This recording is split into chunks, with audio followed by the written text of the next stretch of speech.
Most favourite మీ కో contestant ఎవరు big boss house లో ఈసారి? ఇప్పుడు ఈ సీజన్ లో అయితే రోహిణి గారు, అవినాష్ అన్న. సీరియస్లీ రోహిణి గారు నాకు అంతకుముందు ఆవిడ జస్ట్ ప్రొఫెషనల్ గా తెలుసు అంతే, ప్రొఫెషనల్ గా కో ఆర్టిస్ట్ గా తెలుసు అంతేలే. కానీ ఈ సీజన్ లోకి వచ్చినాక చాలా బాగా కనెక్ట్ అయిపోయారు మేడము. అండ్ చాలా అవమానాలు ఫేస్ చేశారు హౌస్ లో. వాటన్నిటిని తట్టుకొని నిలబడి ఎవరైతే నువ్వు ఆడలేవు చేయలేవు అన్నారో వాళ్ళ మీద గెలిచి చూపించి మొత్తం అందరికీ ఒక ఇన్స్పిరేషన్ గా నిలిచారు. అవమానాలు అంటే ఎలాంటివి? ఫర్ ఎగ్జాంపుల్ మీ దృష్టిలో అవమానం అంటే ఏంటి? నువ్వు ఆడలేవు, నువ్వు చెయ్యలేవు, నువ్వు పరిగెత్తలేవు, you are zero in the game, who are you to ask మీ.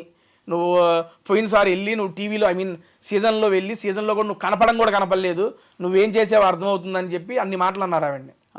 కానీ అలా మిమ్మల్ని అంటే మీరు హర్ట్ అవుతారా? ఆబ్వియస్లీ హర్ట్ అవుతాం కదండి. అవుతాం, బట్ దాన్ని ఎలా తమాయించుకుంటారు? అక్కడ ఏమని చెప్పుకుంటారు? లేదు అహంకారం ఉండకూడదు, ఎవరన్నా ఒక మాట అన్నా కూడా మనం పడాలి అనే ఒక వ్యక్తిత్వ వికాస పుస్తకం తెచ్చుకుంటారా లోపల? లేక ఆ టైంలో ఎవరైనా అంటే ఆబ్వియస్లీ మనం అనగలిగి మన దగ్గర మాట ఉంటే మనం చెబుతామండి. ఒకవేళ మనం చెప్పినా అర్థం కానప్పుడు అప్పుడు బాధ వచ్చింది. ఇప్పుడు తను కూడా ఆ మాటలన్నీ తీసుకున్నప్పుడు తను ఫైట్ చేసింది, కానీ అది ఎంత ఫైట్ చేసినా ఉండిపోద్దిగా ఆ బాధ అనేది. ఆ బాధని రెప్లిగా పెట్టి ఒక విజయం ఇచ్చింది ఆవిడికి. నేను ఆల్రెడీ హౌస్లో కూడా చెప్పాను, నాగార్జున గారితో చెప్పాను. ఆవిడ గెలిచినప్పుడు ఆ గెలుపును చూసి నా కళ్ళంటే నీళ్ళు వచ్చినాయి. బిగ్ బాస్లో ఇంతటి గొప్ప విజయం నాకు ఇప్పుడు లైవ్లో 2 గంటల పాటు మేడం. గేమ్ ఏంటంటే ఒక సీసా ఉండిద్ది, సీసా ఇన్ ద సెన్స్ ఇదేంటి ఊగుతారు మేడం, ఏంటిది సీసా? సీసా అదేనా? పైకి కిందకి ఈ పక్కనేమో ఒక కాలుతో బ్యాలెన్స్ చేయాలి, ఆ పక్కనేమో కుండలో ఇసుక పెట్టుకొని ఉంటారు, అది బ్యాలెన్స్ చేయాలి. నేను, రోహిణి గారు, ఇంకొక అబ్బాయి పృథ్వీ, ముగ్గురు ఉంచున్నాం. నేను ఒక అరగంట 40 నిమిషాల్లో నేను పడిపోయా. రోహిణి గారు ఈ లెగ్కి ఇంజూరీ సర్జరీ జరిగిన ఆ కాలుతో 2 గంటల పాటు బ్యాలెన్స్ చేశారు. తనకి స్ట్రెంగ్త్ ఏమీ కాదు, ఓన్లీ విల్ పవర్. వాళ్ళు నన్ను అన్నారు వాళ్ళ మీద గెలవాలనే పంతంతో గెలిచి చూపించారు. అందుకని నాకు అసలు దెబ్బంటే ఆవిడ మీద నా ఒపీనియన్ మారిపోయింది. దాని ఇదిరా గెలుపంటే అనిపించింది. ఒకవేళ అలా ఆడుతూ కింద పడిపోతే అవుట్. అంటే నేను ఎందుకు అడుగుతున్నానంటే అంత కొని తెచ్చి పెట్టుకునే ఇలాంటి, అంటే మనకి జీవితంలో ఏదో పనికొస్తాయి అనే ఒక కారణంతో ఇలాంటి టెస్టులు పెడతారా బిగ్ బాస్లో? మేడం మీకు ఎలా అర్థమైంది బిగ్ బాస్ అసలు? బిగ్ బాస్ అనేది నాకు పర్సనల్గా ఏంటంటే మేడం, ఎమోషన్స్ కంట్రోల్. నేను హౌస్లో కూడా చాలాసార్లు చెప్పాను, మన ఎమోషన్స్ని కంట్రోల్ చేసుకోగలగాలి. రియల్ లైఫ్లో కానీ ఏది ఎక్స్ట్రీమ్ ఉండకూడదు, ఏది తక్కువ ఉండకూడదు. ఎమోషన్స్ అనేవి ఎప్పుడు కంట్రోల్లో ఉండాలి. ఎమోషన్స్ కంట్రోల్లో ఉంటేనే మన ఆలోచనలు మన ఆధీనంలో ఉంటాయి. ఇప్పుడు పీక్స్కి వెళ్ళినా కూడా కోపంలో కొన్ని డెసిషన్స్ తీసుకుంటాం, అది అప్పుడు కరెక్ట్ అనిపించచ్చు, తర్వాత తప్పు ఉండొచ్చు. మనం కృంగిపోయి అటువంటి టైంలో తీసుకుని ఉంటాం, అది తప్పే ఉండొచ్చు. అదే ఎమోషన్స్ని ఎప్పుడు మనం కంట్రోల్లో పెట్టుకున్నాం అనుకోండి, it is purely my personal opinion, మన కంట్రోల్లో పెట్టుకున్నాం అనుకోండి, మన ఆలోచనలు కూడా మన యొక్క ఆధీనంలో ఉంటుంది అనేది నేను నమ్ముతా. అలాంటి పర్సనాలిటీ డెవలప్మెంట్ గురించి కానీ, మన క్యారెక్టర్ల గురించి కానీ, ఈ రకంగా వీటన్నిటికీ మనం ఏంటి అనేది, ఇప్పుడు ఒక సీజన్కి వెళ్ళిన ఒక బిగ్ బాస్ కంటెస్టెంట్ ఒక జర్నీ చూసేస్తే వాడేంటి, ఎలా ఉంటాడు, ఎలాంటి వాడు అని చెప్పి ఆ వెళ్ళిన వ్యక్తికి తెలిసిద్ది, చూసే జనాలకి తెలిసిద్ది. ఇది పూర్తిగా A to Z. What is Teja అంటే జస్ట్ సీజన్ 7, సీజన్ 8 మనకు కూడా తెలిసిద్ది. ఎందుకంటే మనకు తెలియని సిచ్యువేషన్స్లో ఉంటాం ఇంట్లో. అటువంటి సిచ్యువేషన్లో మనం ఎలా ఆలోచిస్తాం, మన మైండ్ ఎలా ఆలోచించిద్ది, దానికి మనం ఒకవేళ వచ్చిన దాన్ని మనం ఎలా తీసుకోగలం, రిప్లై ఎలా ఇవ్వగలం, వీటన్నిటిని ఏంటి మీ ఈ మొత్తం ఎక్స్పీరియన్స్లో మీరు తెలుసుకున్న, మీరు చిన్నవారే కాబట్టి మీ జీవితంలో మీరు తెలుసుకున్న most important thing in life ఏమిటి తేజ? చెప్పేగా ఈ 3 నేర్చుకున్నాను బిగ్ బాస్. నేను ఫస్ట్ చెప్పే కదా, ఇవి చెబితే చెబుతారులే, నేను రియల్గా ఎక్స్పీరియన్స్ చేసి ఈ 3టిని లైఫ్లో ఇంప్లిమెంట్ చేస్తున్నా. ఒకటి మొహమాట పడకూడదు, అందరినీ సాటిస్ఫై చేయాలని చెప్పి ఎప్పుడు చూడకూడదు. ఎందుకంటే అందరూ మనుషులు, అందరికీ ఒకేలాగా అర్థమైద్దని లేదు. నెక్స్ట్ ఇంకోటి, వచ్చిన దాంతో సంతృప్తి చెందు, ఇంకో దానికి ప్రయత్నించు. రాలేదని చెప్పి ఎక్కువ దాని గురించి బాధపడకు. సీరియస్లీ లాస్ట్ టైము మా అమ్మ రాలేదని చెప్పి నేను పెట్టేసుకున్న మనసులో, నాకు ఉండిపోయింది. నేను 9 వారాలు ఉన్నా, నా ఇదికి నాకు చాలా ఎక్కువ అది. దాన్ని నేను 9 వారాలు ఉన్నా కదా అని తీసుకోకుండా అమ్మ రాలేదు కదా అనే పట్టుకొని నన్ను నేను చాలా ఇదైపోయా. అలాగే ఈ సీజన్లో అమ్మ రావాలని ఒకటే పెట్టుకుని అమ్మ వచ్చేసింది. ఇంకా టాప్ 5కి వెళ్ళలేదు, కప్పు కొట్టలేదని పెట్టుకోవాలా, అమ్మ వచ్చింది, చాలు మూసుకో, నీకు ఇది చాలు, ఎక్కువ ఎక్స్పెక్ట్ చేయకు. నాకు నేను చెప్పుకున్నా, ఐఎమ్ ఫ్రీ బర్డ్, చాలా హ్యాపీగా ఉన్నా. హ్యాపీగా ఉన్నారు? మీ వీడియోస్ కంటిన్యూ అవుతున్నాయా? హ్యాపీగా. నేను నిన్నగాక మొన్నే వచ్చాను, ఇంకా స్టార్ట్ చేయాలి వీడియో ఏమి. రేపు అమ్మతోనే ఫస్ట్ వీడియో చేస్తున్నా.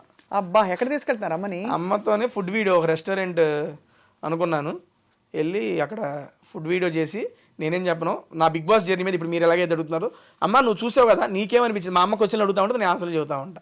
అమ్మ చూసి ప్రతి వారం ఏమనుకునేవారు, అడిగారా? అసలు ఏం లేదు దాని గురించి, ఏం మాటలు. ఫస్ట్ కెమెరా ముందే అమ్మని అడగబోతున్నారు రేపు. అదే అడగబోతున్నారు.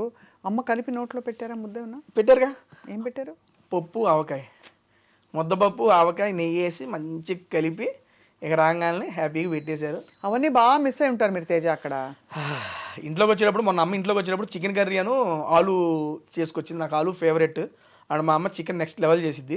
నాకు కూడా అటు పెట్టుకోండి హౌస్ మేట్స్ మొత్తం అవగొట్టేశారు. అంతేనా? అమ్మ ఇంట్లో ఉండగానే అయిపోయినాయి అండి మొత్తం. అంత బాగా మంచిగా వండుతారు మా అమ్మ. మధ్యలో అంటే ఇది వరకు బాగా ఈ బిగ్ బాస్ హౌస్లో లింకప్లు ఎక్కువ ఉండేవి, అమ్మాయిలు అబ్బాయిలు ఉంటే. వాళ్ళకి అది ఉంది, వీళ్ళకి ఏదో అది. మీకు అలాంటివి ఏమి రాలేదా సమస్యలు? ఇప్పుడు బాగా తగ్గాయి, గత కొన్ని సీజన్స్గా తగ్గాయి, 2-3 సీజన్స్. ఏమి లేదండి, అయ్యే ఉంటానే ఉంటాయి, వస్తానే ఉంటాయి. బేసిక్గా జనాలు దేనికైతే అట్రాక్ట్ అవుతారో దాని మీద ఎక్కువ ఇంట్రెస్ట్ చూపిస్తారు. ఆబ్వియస్లీ ఒక అమ్మాయి అబ్బాయి రిలేషన్ మీద ఎవరికైనా ఇంట్రెస్టే. అరే ఏంట్రా ఇది, ఏం చేస్తున్నారు వాళ్ళు, ఎలా ఉన్నారా, ఏంట్రా చూడాలి అందరికీ ఉంటుంది. ప్రతి సీజన్లో అది ఉంటానే ఉంటుంది. ఈ సీజన్లోనూ ఉంది, పోయిన సీజన్లోనూ ఉంది. నాకు అంతే. నాకు లాస్ట్ సీజన్లో శోభ మంచి ఫ్రెండ్, కానీ మాది బయట అరే ఈడేంట్రా, అరే శోభ ఏంట్రా, చాలా ఇంట్రెస్టింగ్గా చూశారు అదంతా. అండ్ అక్కడ క్రియేట్ అయిన బాండ్స్ సీరియస్లీ నేను నమ్మేది, నేను ఎక్స్పీరియన్స్ చేస్తాను, చాలా జెన్యూన్ బాండ్స్ అన్ని. అవునా? ఎందుకంటే అక్కడ మీరు కొన్ని అసహజ పరిస్థితుల్లో కూడా ఉంటారు. ఏదో మీ ఇల్లు లేకపోతే మీ ఇంట్లో అన్ని అందుబాటులో ఉండేలా కాకుండా కొత్త పరిస్థితుల్లో ఒకరికొకరు తోడ్పడుతూ ఉండాలి. అప్పుడు ఒకళ్ళ మీద మనం చూపించే ఇంట్రెస్ట్, మన మీద వాళ్ళు చూపించే ఇంట్రెస్ట్, అది చాలా ప్యూర్గా జెన్యూన్గా ఉంటుంది. కొన్నిసార్లు ఫేక్ చేయొచ్చు, అది సెకండరీ. బట్ నాకు ఎదురైనవి అన్నీ ఆల్మోస్ట్ జెన్యూన్ బాండ్సే. అండ్ అప్పుడు వచ్చిన మన అమర్దీప్ కానీ శోభ గారు కానీ అప్పటి నుంచి కంటిన్యూ అవుతూనే ఉంది. లాస్ట్ 1 year నుంచి మా బాండ్ కంటిన్యూ అవుతూనే ఉంది. కలుస్తుంటారు ఫ్రీక్వెంట్గా. ఆల్మోస్ట్ 2 daysకి ఒకసారి కాల్ అయితే ఉండిద్దండి. ఆ లాస్ట్ 6 months నుంచి 2 daysకి ఒకసారి కాల్ మాట్లాడుకుంటాం మేము. ఇంతవరకు ఎలిమినేట్ అయిన పార్టిసిపెంట్స్ ఎవరెవరైతే ఉంటారో వాళ్ళ గురించి మీ అభిప్రాయం ఏంటి? ఫర్ ఎగ్జాంపుల్ సోనియా ఆకుల మధ్యలో ఎలిమినేట్ అవునండి. ఏమనిపించింది? అనిపించింది లేదు నాకు. అనిపించింది అంటే ఏ సెన్స్లో? మీరు అంటే ఎలిమినేట్ అయ్యారని తెలుసుకున్నప్పుడు మీ రియాక్షన్ ఎలా ఉంటుందో ఎక్స్పెక్టెడ్ అనిపించిందా? ఎందుకంటే బయటే ఉన్నాం కదా, నేను లోపల లేను. అప్పుడు లేదు తెలుసు, అప్పుడు మీరు బయట ఉన్నారు. బయట ఉన్నాం కాబట్టి బయట పరిస్థితులు చూస్తున్నాం కాబట్టి ఓట్ బ్యాంక్ ఎవరికి తక్కువ ఉంటుందని ఒక ఐడియా ఉంటుంది. ఎక్స్పెక్టెడ్ కదా సోనియా. కానీ ఇదంతా బేక్ బిలీవ్ కదా తేజ. అంటే ఇప్పుడు ఓట్ బ్యాంక్ అన్నది మీరు అన్నది బాగానే ఉంది. ఓట్ బ్యాంక్ తక్కువ ఉంటే మీరు మంచివారైనా మీకు కేపబుల్ వర్త్ ఉన్నా కూడా మీకు ఆటోమేటిక్గా అంటే ఎవరి సినిమా ఆడుతుందో వాళ్ళే బిగ్ బాస్ అవుతారండి. అంతే కదా? అది ఫేర్ అంటారా, అన్ఫేర్ అంటారా? ఒకటండి, ఇప్పుడు బిగ్ బాస్ లాంటి షో జనాల మీద, జనాల యొక్క ఓటింగ్ మీద డిపెండ్ అయ్యి ఉంటుంది అని చెప్పినప్పుడు చెప్తున్నా, నాకన్నా తోపుగా ఆడేవాళ్ళు నాకన్నా ముందు వెళ్ళిపోయిన వాళ్ళు ఉన్నారు. I accept it. అండ్ నాకన్నా తక్కువ ఆడేవాళ్ళు ఇంకా హౌస్లోనూ ఉన్నారు. I accept it. కానీ అదే చెప్తున్నా, ఆడటం అంటే ఓన్లీ గేమ్లు ఆడటం కాదు. బిగ్ బాస్ లోపల అడుగుపెట్టిన దగ్గర నుంచి మనం చూసే చూపు, చెప్పే మాట, చేసే కవలికలో మనం గెస్చర్స్ ప్రతిదీ ఇంపార్టెంటే. ఏ పాయింట్ ఆఫ్ వ్యూలో ఏ మనిషి ఎలాగ జనాలకు నచ్చుతారో మనకు తెలియదు. వాళ్ళకి నచ్చినాలని మేము వీళ్ళని చూడాలి అనుకుంటున్న వాళ్ళని ఇంట్లో అడ్డు పెట్టుకుంటారు. ఇది అవసరం లేదురా మాకు అనగానే లాగి తీసి బయటేస్తారు. అంతే. జనాలకి ఎందుకు నచ్చుతావో మనకు తెలియదు. దానికి లాజిక్ లేదు, ఆల్గోరిథం లేదండి. మీరు మంచితనంగా ఉన్నా మీరు బోర్ కొట్టేయచ్చు. మీరు రెబెల్ గా రెక్లెస్ గా ఉన్నా కూడా మీరు బాగున్నారు నచ్చచ్చు. మీరులా ఉండడం ముఖ్యం. అంతే అంతే. నువ్వులాగుండు, అది జనాలకు నచ్చితే ఉంచుతారు, లేదా లాగి బయటేస్తారు. అయ్యో బయటేశారు కదా, అయ్యో నన్ను వేసారు ఏంద్రా బయట అనుకోకుండా దానివల్ల ఏమైనా నేర్చుకుంటే అది ఇంప్లిమెంట్ చేయి, లేదు నేను ఇంతే అంటే కంటిన్యూ చేయి. అంతే.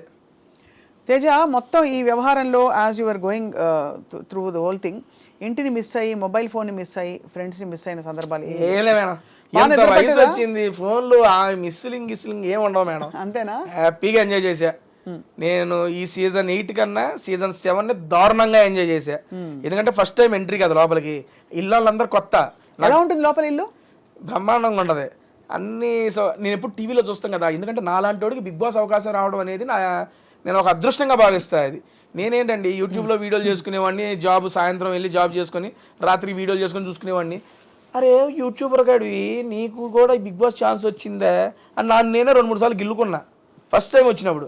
ఎందుకంటే సీజన్ 4, 5 నేను ఇంట్లో కూర్చొని మా అమ్మాలతో చూసేవాడిని. నేను చూసేవాడిని. మా నాన్నకి ఇష్టం లేదు చూడ. అరే కొట్టుకుంటా ఉంటారు, దాన్ని చూస్తాం ఏంట్రా అనేవాడు. సర్లే ఏదో ఫ్యామిలీ వీక్ వచ్చింది. ఫ్యామిలీ వీక్ వచ్చినప్పుడు నేను మా అమ్మతో, అమ్మా నేను అలా వెళ్తే బిగ్ బాస్కి నువ్వు వస్తావా ఫ్యామిలీ వీక్లో అంటే, మా నాన్న నవ్వేవాడు పక్కన నుంచి. ఏది నవ్వుతున్నావు అంటే, నిన్ను పిలవటం మీ అమ్మ రావడం సరిపోయింది, ఇద్దరికిద్దరు కట్టేసి పడుకోండి అనేవాడు.